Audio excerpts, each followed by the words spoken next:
boa tarde a todos. O meu nome é Campos Júnior, eu sou membro do grupo Carcarás, que é um grupo de estudo cujo intuito é promover encontros, palestras e eventos, melhor dizendo, que viabilizem a promoção da alta cultura, dos valores civilizacionais.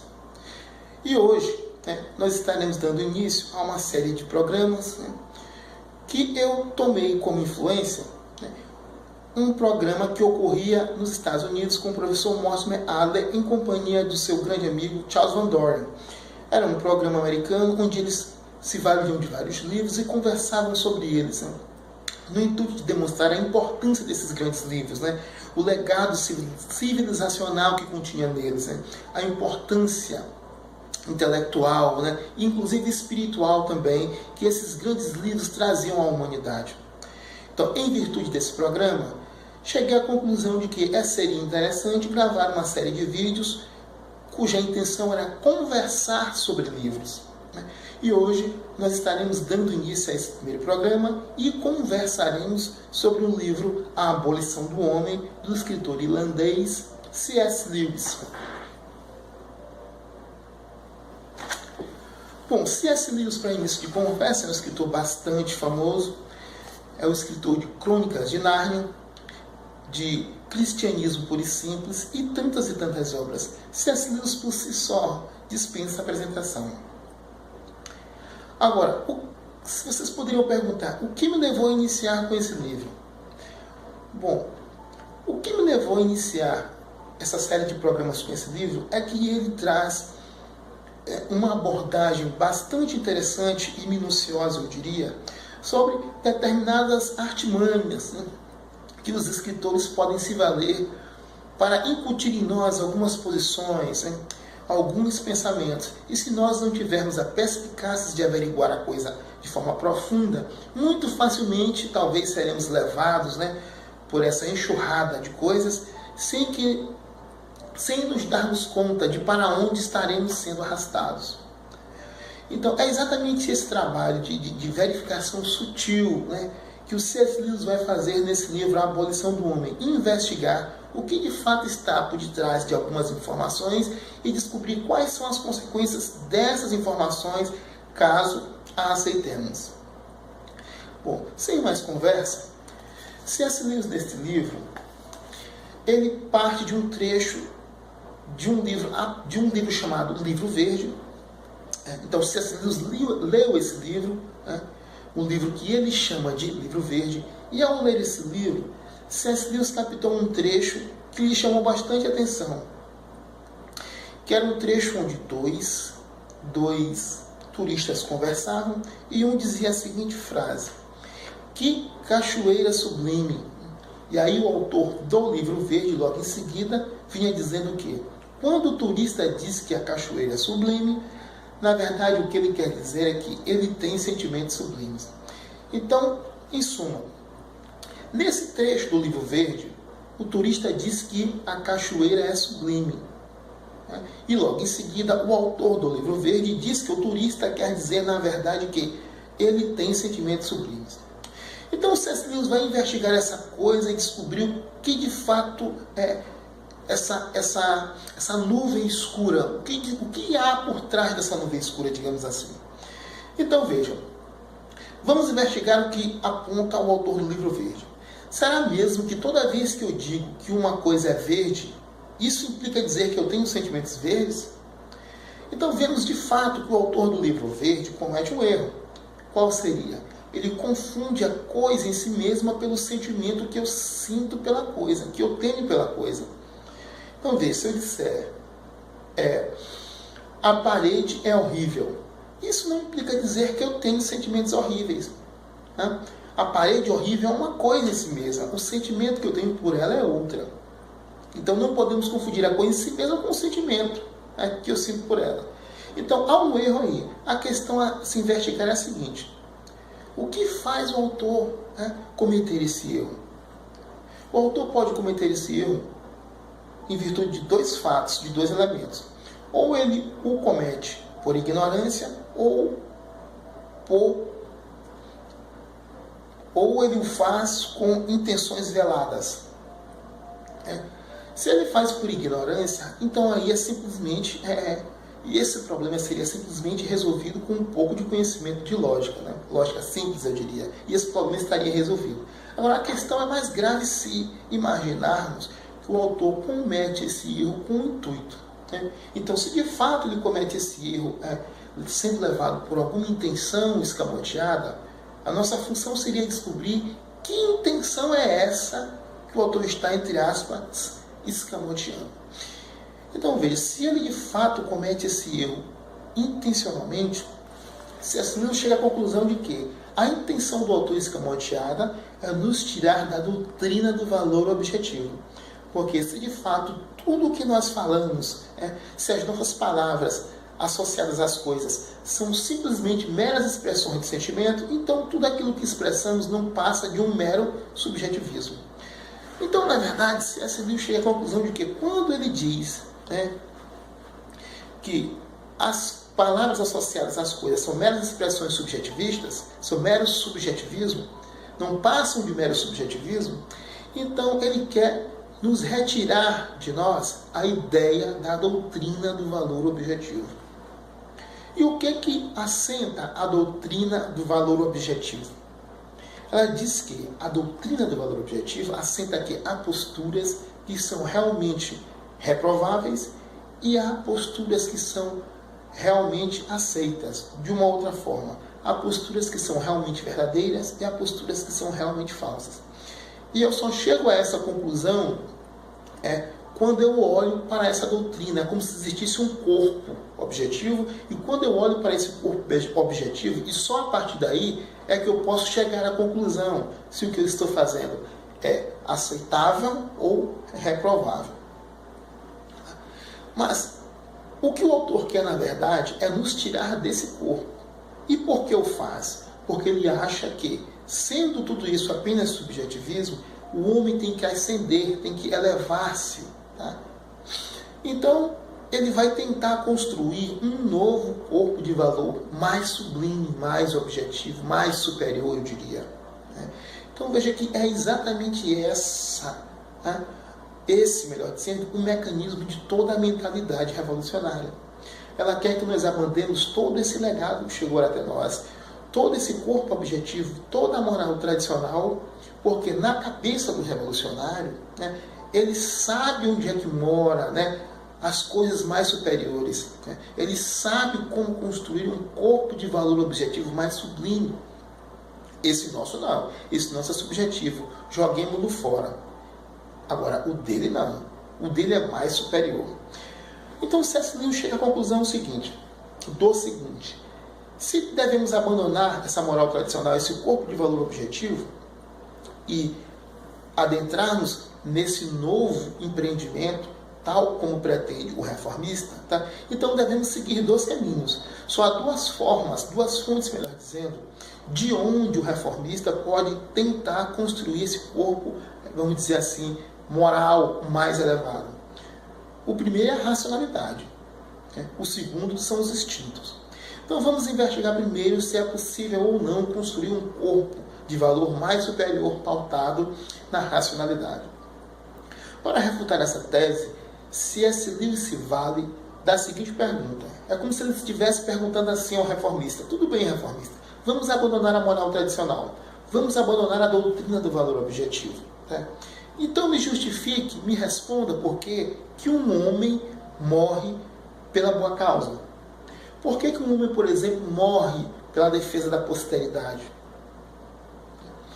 Então C.S. Lewis vai chegar à conclusão que só se é possível morrer pela posteridade, pela boa causa, se nessa senda estiver presente ou a crença, a fé, a honra ou a glória. Mas veja, todos esses elementos que eu falei agora, ou seja, a crença, a honra, a fé e glória, para o reformista são apenas sentimentos, são apenas subjetivismo.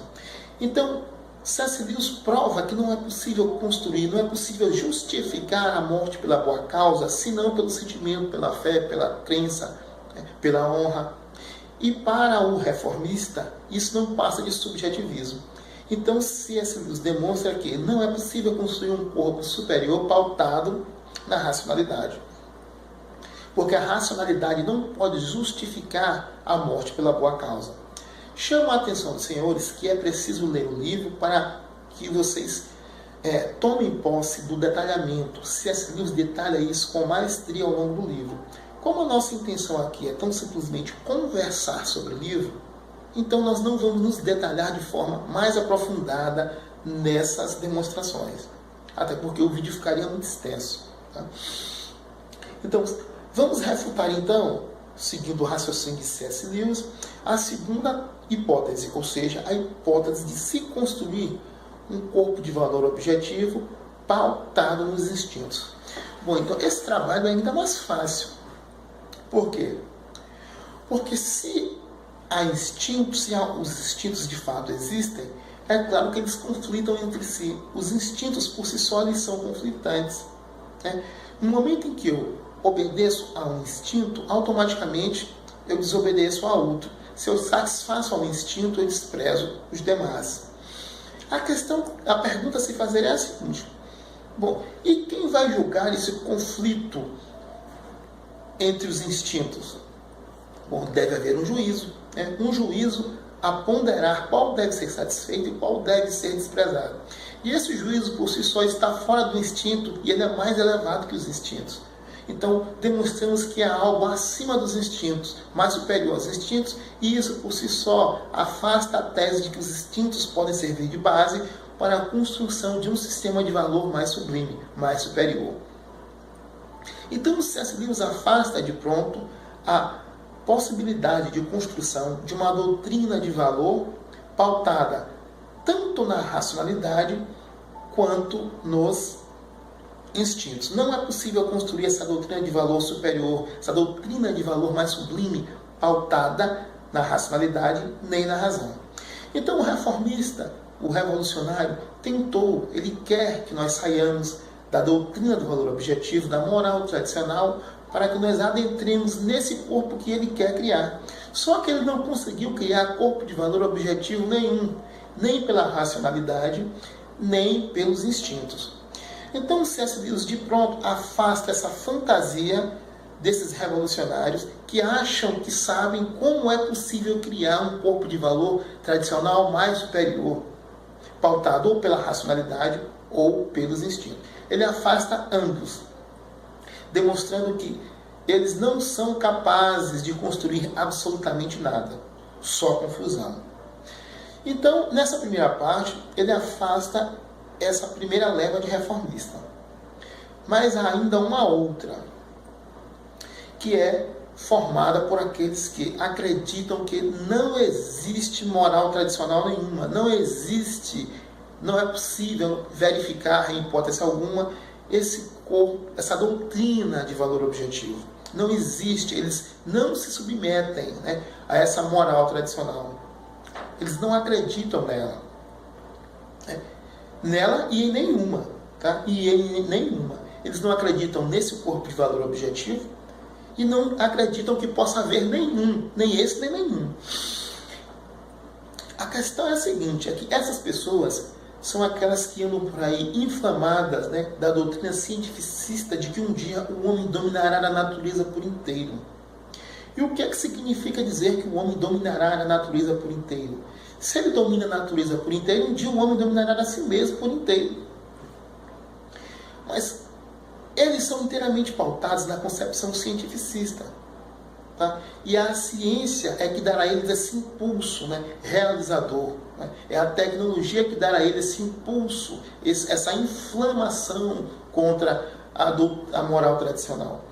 Mas o que nós estamos vendo com o avanço científico e tecnológico não é o domínio do homem sobre a natureza inteira. O que nós estamos vendo é o avanço de poder de uma determinada categoria sobre a humanidade inteira. Que categoria é essa? A categoria que detém em suas mãos um aparato científico e tecnológico. Então, só para exemplificar, veja que quanto mais o Estado detém em suas mãos o avanço tecnológico e científico, menos liberdade os indivíduos vão possuindo. Só a título de exemplo, a internet, através da internet, melhor dizendo, o governo, os serviços secretos de Estado podem vasculhar as nossas vidas de forma absolutamente completa. Podem saber por onde é que, quais sites navegamos, que movimentações financeiras fizemos. Veja, o serviço secreto do Estado hoje pode saber com quem conversamos, onde andamos, quais são as nossas preferências. Os satélites estão por aí a alardear, até as nossas viagens são controladas pelo Estado. O Estado, através do GPS, pode saber onde é que nós estamos. O que é que isso nos mostra? Que o Estado está ampliando o seu poder sobre nós, em virtude de quem? Do aparato científico e tecnológico que ele detém nas mãos. Isso quer dizer o seguinte, que a geração que detém esse poder científico e tecnológico tem mais poder de influência sobre a geração futura. Em consequência, como contrapartida, a geração futura está ficando mais vulnerável em relação à geração que detém esse aparato científico-tecnológico. Outro exemplo claro advém das técnicas abortivas. A partir do momento que uma mãe se vale desse aparato científico e ingere essa pílula, ela está exercendo um poder sobre a geração futura, no caso, o feto. Então, a conclusão que se faz é o seguinte: a mãe, ao se valer desse aparato científico, influi diretamente, limitando o poder de escolha da geração futura. É sempre assim. A consequência do avanço científico-tecnológico é sempre esse: limitar o avanço da geração futura. Agora, alguém poderia perguntar: será que todo avanço, melhor dizendo, será que toda intervenção na geração futura é sempre negativa? Não. Como é que ele não vai ser negativo? Se ele for feito dentro da moral tradicional. Se ele for feito dentro da doutrina do valor objetivo. Se ele for feito respeitando a sabedoria das épocas. Se ele for feito respeitando as coisas consagradas pelo uso. Porque nesse caso não há rompimento com a tradição. Nesse caso, tudo aquilo que uma geração recebeu das gerações passadas vai ser transmitido para a geração futura. A geração futura vai herdar esse legado civilizacional. Agora, não é essa a transformação que querem fazer os revolucionários. Eles querem exatamente o contrário. O que eles querem é o rompimento. E quando há o rompimento, a geração divorciada desse legado civilizacional é uma geração mais fraca intelectualmente, mais fraca de ser condicionada. Por quê? Muito simples. Porque não foi dado a ela todo esse tesouro, toda essa riqueza civilizacional. Veja que um exemplo claro sobre isso acontece no livro Admirável Mundo Novo, do Aldous Huxley. O que acontece ali? Você tem um condicionador e uma geração condicionada. O condicionador, ele chegou até ele esse legado científico-tecnológico e ele conheceu a tradição. Ele conheceu Shakespeare e todos os filósofos antigos, os pensadores antigos. A geração futura não. E por quê? Porque ele rompeu. Ele impediu que esse legado chegasse à geração futura. E como é que era essa geração futura? Essa geração futura era inteiramente condicionada. Condicionada por quem? Pelo agente intelectual que se utilizava desse aparato científico-tecnológico para condicionar essa geração frágil. Essa geração divorciada da tradição. O condicionador, melhor dizendo, nessa situação o que nós temos? Nós temos só dois artefatos. Um condicionador, que é aquele que controla o aparato científico-tecnológico e condiciona a geração futura, e em contrapartida a geração futura, que é a geração condicionada. Se nós abrirmos os horizontes, nós vamos ver que há dois elementos fundamentais. Quais são eles? Nós temos um Estado que pode realizar todas as coisas, e nós estamos tendo uma ciência, melhor dizendo, um aparato científico e tecnológico. Esse estado de coisas condicionador, que rompe, que impede a geração futura de conhecer a tradição, ele é construído por esses dois elementos. Um Estado que pode todas as coisas, o Estado onicompetente, e esse aparato científico-tecnológico. Então, quando nós temos esses dois elementos, a consequência sine qua non é exatamente essa. É o condicionamento da geração futura, através da intervenção brutal, via rompimento com a tradição. Conclusão que se faz é muito simples. Olhem bem o que está se desenhando diante de nós. Nós temos um Estado puramente e friamente, brutalmente totalitário. E esse Estado totalitário, ele foi construído exatamente porque nós nos afastamos dessa doutrina de valor objetivo. Nós nos afastamos da moral tradicional e nos entregamos de forma vil à fantasia cientificista. E uma vez que nos afastamos dessa moral tradicional, eu não tenho mais a doutrina do valor objetivo para ponderar as minhas condutas. Se eu não tenho mais a doutrina do valor objetivo para ponderar as minhas condutas, eu não tenho mais como ponderar se eu estou certo ou se eu estou errado. Se as minhas ações elas são reprováveis ou aprováveis. Conclusão que se faz, eis aí o Estado totalitário.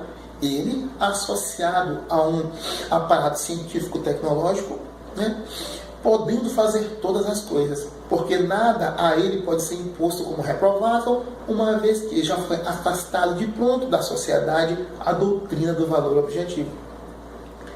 Conclusão, queridos, é que toda vez que o homem se afasta desse corpo, dessa doutrina do valor objetivo, da moral tradicional, das coisas consacradas pelo uso, da sabedoria das épocas, de forma inequívoca, ele sempre vai descambar em ditadura brutal. É por isso que o marxismo sempre descamba em brutalidade, sempre descamba em ditadura. Sempre o marxismo vai resultar em ditadura brutal. Foi assim na União Soviética, foi assim no Camboja, foi assim no Vietnã do Norte, foi assim na Coreia do Norte, foi assim na Alemanha Oriental, foi assim em Cuba e sempre vai ser assim. Veja que não se trata simplesmente de uma deturpação do marxismo. O marxismo sempre descamba em ditadura brutal porque ele rompe com a moral tradicional, ele rompe com a doutrina do valor objetivo, ele rompe com a sabedoria das épocas, ele rompe com a prudência. Se você joga tudo isso fora, você não tem mais parâmetros para balizar as suas condutas. Então, sendo assim, aquele que detém o poder pode fazer tudo. Aquele que detém esse aparato científico-tecnológico pode fazer exatamente tudo. Nada lhe pode ser imposto, nenhuma barreira ele irá reconhecer. Nada a ele pode ser tido como errado, porque tudo não passa de mero subjetivismo. Aí sim, nós estamos imersos num subjetivismo sem fim, assassino, brutal, chamado totalitarismo.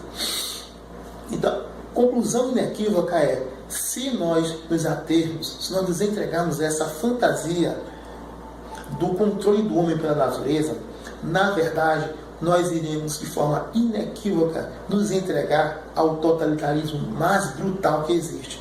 Aquele totalitarismo regido pelo Estado onicompetente e por um aparato científico-tecnológico irresistível. E aí, C.S. Lewis chega a uma conclusão bastante interessante quando ele mostra a verdadeira raiz dessa concepção científica que aponta a máxima, que tem como máxima a ideia de que um dia o homem dominará a natureza. No fundo, essa afirmação ela tem uma origem bastante sinistra. Tanto ela como a bruxaria vem da mesma fonte. Tanto a bruxaria como o cientificismo são filhos do mesmo demônio, bebem na mesma fonte. A bruxaria e o cientificismo, eles querem reduzir os impulsos, os instintos, melhor dizendo, eles querem reduzir a realidade dos instintos humanos. Tá? Ao contrário, nós conservadores sempre nos foi válido a máxima de que, e isso nos foi legado pelos antigos, a nós conservadores, prima a máxima de que o homem deve sempre submeter os seus instintos à realidade. E para o bruxo e para o cientificista é exatamente o contrário. Para o bruxo e para o cientificista, o que importa é submeter a realidade aos instintos humanos. E quando o bruxo e o cientificista vencem, o que nós temos não é o domínio do homem sobre a natureza. O que nós temos, de fato, é a abolição do homem. Muito obrigado e até o próximo vídeo.